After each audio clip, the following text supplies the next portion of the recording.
দীৰ্ঘদিন ধৰি উত্তৰ পূৰ্বাঞ্চল ছাত্ৰ সংগঠন নেছয়ে আমি কৈ আছোঁ যে অবৈধ বিদেশী নাগৰিকৰ সমস্যাৰ স্থায়ী সমাধান হ'ব লাগে।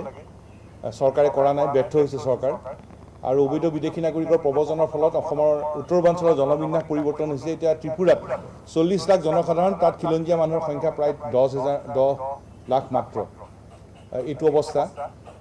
তেওঁলোকৰ নিজৰ মাতৃভাষা এতিয়া দ্বিতীয় ৰাজ্য ভাষা হিচাপে পৰিগণিত হৈছে।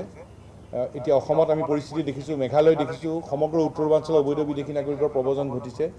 প্ৰব্ৰজনে জনবিন্যাস পৰিৱৰ্তন কৰিছে আৰু এই সমস্যা সমাধানত চৰকাৰ ব্যৰ্থ হৈছে।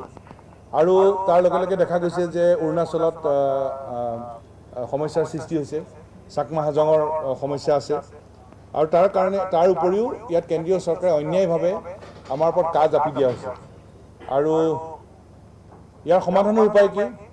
সমাধানৰ উপায় হ'ল জ্বলন্ত বিদেশী নাগৰিকৰ সমস্যাৰ স্থায়ী সমাধানৰ কাৰণে কেন্দ্ৰীয় চৰকাৰে এটা সময় নিৰ্দিষ্ট কৰ্মসূচী টাইম বাউণ্ড একশ্যন প্লেন ল'ব লাগিব। অসমত অসম চুক্তি ৰূপায়ণৰ বাবে ল'ব লাগিব।